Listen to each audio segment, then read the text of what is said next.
कहानी की शुरुआत होती है साउथ अफ्रीका के घने जंगलों से, जहां पर हमें गैबी और उसके कोलीग को दिखाया जाता है। ये दोनों के दोनों फॉरेस्ट ऑफिसर हैं और आज नदी से होते हुए ये जंगल के और भी अंदर जा रहे हैं। गैबी के पास एक ड्रोन भी है जिसे वो कंट्रोल कर रही है, जिस ड्रोन से वो जंगल के अंदर के हिस्सों की फोटोज ले रही होती है। जंगल के इस हिस्से में कोई नहीं रहता, पर तभी कोई ड्रोन के सामने आकर उसे पकड़ लेता है। गैबी को अच्छे से फोटो नहीं दिखती और अब वो जानना चाहती है क्या जंगल के इस हिस्से में कोई रहता है। इसीलिए वो अपने कोलीग से कहती है कि तुम नाव को साइड में लगाओ। उसका कोलीग नाव को साइड में ले जाता है। हालांकि वो गैबी को जंगल के अंदर जाने से मना करता है क्योंकि वहां पर जाना किसी को भी अलाउड नहीं है, लेकिन गैबी उसकी बात नहीं मानती और उस तरफ बढ़ चलती है जहां पर उसके ड्रोन की आखिरी लोकेशन थी। अब उसका जो कोलीग होता है वो नदी के किनारे होता है। यहाँ पर ही पहले भी आ चुके हैं, इन्होंने यहाँ पर कैमरास लगाए थे, लेकिन गैबी का कोलीग ये देखकर हैरान होता है कि कैमरा के ऊपर किसी ने मिट्टी लगाई है। ये काम किसी जानवर का नहीं हो सकता। वहीं गैबी जब जंगल के अंदर की तरफ जा रही होती है, तभी उसका पैर एक ट्रैप पर आ जाता है, जिस ट्रैप की वजह से एक लकड़ी उसके पैर के आर पार हो जाती है। जिसके बाद वो मदद के लिए वॉकी टॉकी से अपने कोलीग को कॉल करती है, लेकिन इससे पहले कि वो कॉल रिसीव करता, गलती से उसके हाथ से वॉकी टॉकी छूट जाता है। नाव के अंदर जो पानी भरा होता है, वॉकी टॉकी उसमें गिर जाता है, जिस वजह से कनेक्शन टूट जाता है और अब उसे नहीं पता कि गैबी जंगल के किस हिस्से में है। हालांकि वो नाव से उसे ढूंढने की कोशिश भी करता है, लेकिन उसे गैबी का कुछ पता नहीं चलता। वहीं गैबी किसी तरह से अपने पैर से लकड़ी निकालती है, जिसके बाद वो धीरे धीरे चलते हुए जंगल के उस हिस्से में पहुंच जाती है जहां पर लकड़ी का एक कॉटेज होता है। गैबी उस कॉटेज के अंदर चली जाती है और वहीं पर लेट जाती है। कुछ देर के बाद जब रात होती है तो वहां पर एक लड़का अपने पिता के साथ आता है। दरअसल ये वही लोग हैं जिन्होंने कैमरास के ऊपर मिट्टी लगाई थी और गैबी के ड्रोन को पकड़ा था। ये दोनों के दोनों कई सालों से इस जंगल में हैं और अब गैबी उन्हें देखकर डर जाती है, लेकिन वो कहते हैं कि तुम्हें डरने की कोई ज़रूरत नहीं है। जिसके बाद वो गैबी को खाना भी देते हैं, लेकिन खाना बहुत अनहाइजीनिक होता है, इसीलिए गैबी खाने को नहीं खाती। वहीं जंगल में हमें गैबी के कोलीग को दिखाया जाता है जो उसे ढूंढ रहा होता है। तभी उसे झाड़ियों के पीछे से कुछ आवाज़ आती है। उसे लगता है कि ये गैबी है। वो झाड़ियों के पास जाता है, लेकिन वहां पर कोई नहीं होता।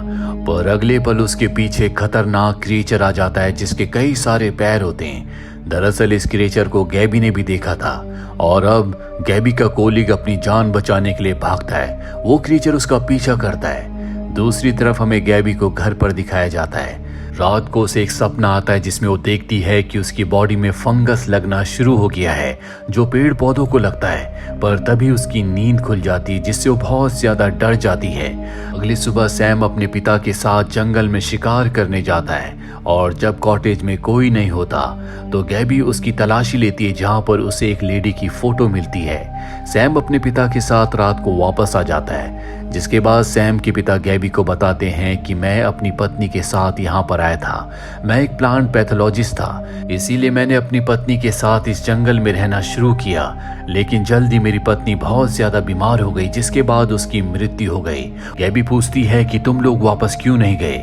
वो कहता है क्योंकि मुझे यहाँ पर भगवान मिल गए। गैबी को उसकी बातों पर विश्वास नहीं होता और अब वो गैबी को एक लॉकेट देता है और कहता है कि इसे हमेशा पहन कर रखना। वहीं गैबी के कोलीग को दिखाया जाता है जो एक पेड़ के सहारे बैठा होता है। उसकी बॉडी में अब फंगस लगना शुरू हो गया है। ऐसा लगता है जैसे वो धीरे धीरे उसी पेड़ का हिस्सा बनता जा रहा है। वहीं कॉटेज के अंदर गैबी, जो कि गहरी नींद में होती है, तभी उसे एहसास होता है कि उसके आसपास कोई है, लेकिन इससे पहले कि वो चिल्ला पाती, सैम के पिता उसका मुंह बंद कर देते हैं। वो देखती है कि एक अजीब सा क्रिएचर यहीं घर के अंदर है जो देख नहीं सकता। गैबी बहुत ज्यादा डर रही होती है, इसीलिए उस क्रिएचर को उसके बारे में पता चल जाता है और उसकी बॉडी से निकलने वाला एक अजीब सा लिक्विड गैबी के ऊपर गिर जाता है। ये उस क्रिएचर को मार देते हैं और अब गैबी को बताया जाता है कि तुम इन्फेक्टेड हो चुकी हो, जल्दी तुम्हारी बॉडी में फंगस लग जाएगा, जिसके बाद तुम हूबहू एक पेड़ की तरह बन जाओगी जो इसी जंगल में समा जाएगा। गैबी पूछती है क्या तुम इन्हीं को अपना ईश्वर कहते हो। वो कहता है कि तब से यहाँ पर है जब इंसान इस धरती पर पैदा भी नहीं हुए थे। इंसानों के पैदा होने के बाद पेड़ पौधों से इंसानों को अपना जीवन, अपना खाना मिला, लेकिन जब इंसान सक्षम हो गए, उनके पास पावर्स आई, तो उन्होंने जंगल के जंगल खत्म कर दिए। इसीलिए क्रिएचर एक बार फिर से जाग उठे हैं, क्योंकि इन्हें अपने अस्तित्व को बचाना होगा। गैबी ये सारी बातें सुनकर बहुत ज्यादा डर जाती है। अगली सुबह वो सैम को अपना फोन दिखाती है, जो देखकर सैम बहुत ज्यादा हैरान हो जाता है, क्योंकि उसने अपनी जिंदगी में कभी इस तरह की टेक्नोलॉजी को नहीं देखा। तभी वहां पर सैम के पिता आ जाते हैं और गैबी से कहते कि आज के बाद मेरे बेटे को इस तरह की कोई चीज मत दिखाना, और वो सैम को अपने साथ ले जाते हैं। जिसके बाद गैबी को वहां पर एक किताब मिलती है जो कि बहुत ही पुरानी होती है। उसमें इंसानों का, इन पेड़ पौधों का इतिहास होता है, जिसमें लिखा होता है कि जब इंसान धरती पर आए थे तो वो बनमानुस थे। धीरे धीरे उनकी जनसंख्या बढ़ती चली गई, उनके पास खाने की कमी हो गई, और तब पेड़ पौधों ने उनकी मदद की, पर बाद में पेड़ पौधों को उन्होंने धोखा दिया। वहीं हमें जंगल में दिखाया जाता है जहां सैम अपने पिता के साथ एक पेड़ के पास पहुंचता है। ये पेड़ के अंदर कुछ मांस के टुकड़े डालते हैं, वहां से मशरूम निकलती है, जिसे सैम के पिता खुद भी खाते हैं और सैम को भी खिलाते हैं। और अब ये दोनों वापस अपने कॉटेज में आ जाते हैं, जहां पर गैबी देखती है कि उसके हाथ में अब फंगस लगना शुरू हो गई है, यानी कि उसकी बॉडी में अब इन्फेक्शन फैल रहा है। वो सैम के पिता से कहती है कि मैं अपने घर वापस जाना चाहती हूँ।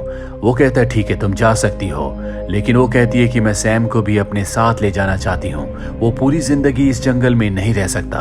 और सैम के पिता साफ साफ मना कर देते हैं, जिसके बाद वो गैबी को अपने साथ बाहर ले जाते हैं। और तभी रास्ते में गैबी को एक टॉर्च मिलती है जो कि उसकी कोलीग की होती है। वो समझ जाती है कि उसका कोलीग आसपास ही है। वो उस जगह पहुंच जाती है जहां पर उसका कोलीग होता है। अब वो पूरी तरह से पेड़ बन चुका है। वो बहुत ज्यादा तकलीफ में होता है, अपनी जिंदगी की आखिरी सांसें ले रहा होता है। गैबी को उसे देखकर बहुत दुख होता है, लेकिन वो उसकी मदद नहीं कर सकती।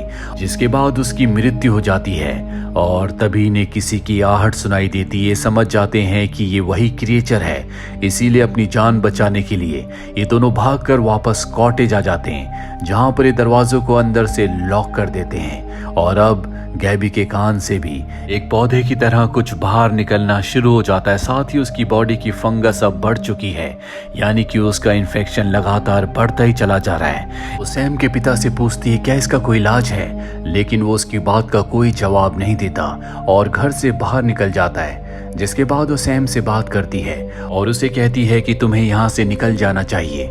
सैम कहता है कि इसका कोई फायदा नहीं है, क्योंकि मेरे पिता ने कहा है कि कुछ ही दिनों में पूरी दुनिया खत्म होने वाली है। गैबी को कुछ समझ नहीं आता कि ऐसा कैसे हो सकता है। अगली सुबह सैम और उसके पिता जंगल में उसी पेड़ के सामने जाते हैं जिसके अंदर ही मांस के टुकड़े डालते हैं और अंदर से मशरूम निकलती है। और आज फिर एक बार ऐसा ही होता है। सैम के पिता अपने हिस्से की मशरूम खा लेते हैं, लेकिन सैम अपनी मशरूम नहीं खाता। वो घर आकर अपने हिस्से की मशरूम गैबी को खिला देता है। उसकी बॉडी का इन्फेक्शन, उसकी बॉडी का जो फंगस होता है वो कम हो जाता है। गैबी को समझ में आ जाता है कि क्यों सैम और उसके पिता इन्फेक्टेड नहीं है, क्योंकि वो ये मशरूम खाते हैं जिसके अंदर कुछ ऐसे प्राकृतिक गुण हैं जो इंसान को इन्फेक्टेड होने से बचाते हैं।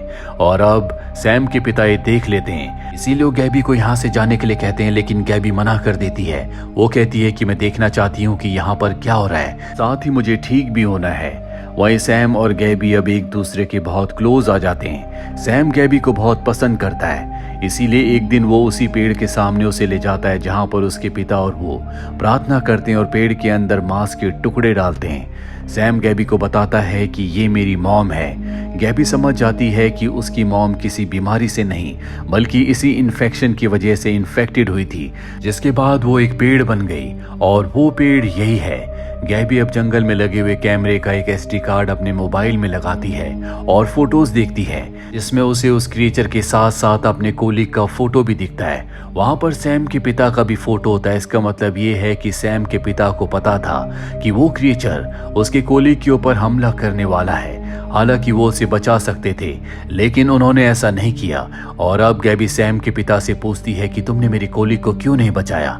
वो कहते क्योंकि मैं नहीं चाहता कि इस दुनिया में कोई भी इंसान बचे। इंसान कीड़े मकोड़ों की तरह लगातार बढ़ते जा रहे हैं, वो जंगलों को काट रहे हैं, वो सिर्फ अपना फायदा देखते हैं। इसीलिए अब वो वक्त आ चुका है जब इंसानों का अंत होना चाहिए।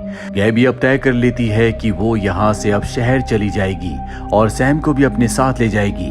वो सैम से कहती है कि यहाँ हमारे पास कुछ भी नहीं है, हमें शहर जाना चाहिए, वहाँ की जिंदगी यहाँ से बेहतर है। सैम उसके साथ जाने के लिए तैयार हो जाता है क्योंकि वो उससे प्यार करता है। और जब ये जंगल से होते हुए शहर की तरफ जा रहे होते हैं तभी वहाँ पर सैम के पिता आ जाते हैं। वो सैम को समझाते हैं कि शहर में कुछ भी नहीं है, वहाँ पर लोग तुम्हें अपना गुलाम बना लेंगे, यहाँ पर हम अपने मन की जिंदगी जीते, हम नेचर के साथ हैं। सैम उनकी बातों में आ जाता है और सैम अब गैबी के साथ जाने से मना कर देता है। वो अपने पिता के साथ कॉटेज वापस आ जाता है। हालांकि गैबी शहर जाना चाहती है, लेकिन उसे शक हो जाता है कि सैम के पिता उसके साथ कुछ गलत करने वाले हैं, इसीलिए वो लौटकर कॉटेज आ जाती है। लेकिन इस वक्त ना सैम वहां पर होता है, ना ही उसके पिता।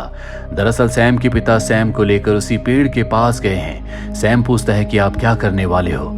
वो कहते हैं कि मैं तुम्हारा बलिदान दूंगा। और इससे पहले कि वो ऐसा करते वहां पर गैबी आ जाती है जो उसके ऊपर हमला कर देती है। इस बात से सैम के पिता को बहुत गुस्सा आता है। वो गैबी को बहुत बुरी तरह से मारना शुरू कर देते हैं और गैबी की आवाज से वो क्रिएचर यहाँ पर आ जाता है जो सैम के पिता के ऊपर हमला करके उन्हें पकड़ लेता है। इस मौके का फायदा उठाकर सैम और गैबी यहाँ से वापस कॉटेज आ जाते हैं, जहाँ पर ये रात एक दूसरे के साथ गुजारते हैं। वहीं अगली सुबह हमें सैम के पिता को दिखाया जाता है जो बहुत ज्यादा इन्फेक्टेड है। वो उसी पेड़ के पास जाते हैं, उसे अपना रक्त चढ़ाते हैं, लेकिन अब वो पेड़ उनसे नाराज है, इसीलिए उसके अंदर से मशरूम नहीं निकलती, जिसका मतलब ये है कि अब बहुत जल्दी उनकी पूरी बॉडी में फंगस होगा और ये जंगल उन्हें अपने आप में समा लेगा। वहीं हमें गैबी को दिखाया जाता है जो बार बार उस बुक को पढ़ती है जो सैम के पिता ने लिखी है, जिसमें इस जंगल के बारे में, यहाँ के पेड़ पौधों के बारे में पूरी इन्फॉर्मेशन है। वही इन्फॉर्मेशन जो सैम के पिता ने गैबी को बताई थी। गैबी को और सैम को यहाँ पर बहुत दिन बीत चुके हैं। गैबी अब पूरी तरह से इन्फेक्टेड हो चुकी है, उसकी बॉडी में फंगस है, इसीलिए सैम से कहती कि तुम यहाँ से चले जाओ, यहाँ पर तुम्हारे लिए कुछ नहीं है, शहर में तुम्हारे पास एक बेहतर जिंदगी होगी। गैबी की मृत्यु हो जाती है, जिसके बाद सैम उस किताब को जो उसके पिता ने लिखी थी वहीं बेसमेंट में छुपाकर शहर आ जाता है। शहर आकर उसकी जिंदगी पूरी तरह से अलग होती है।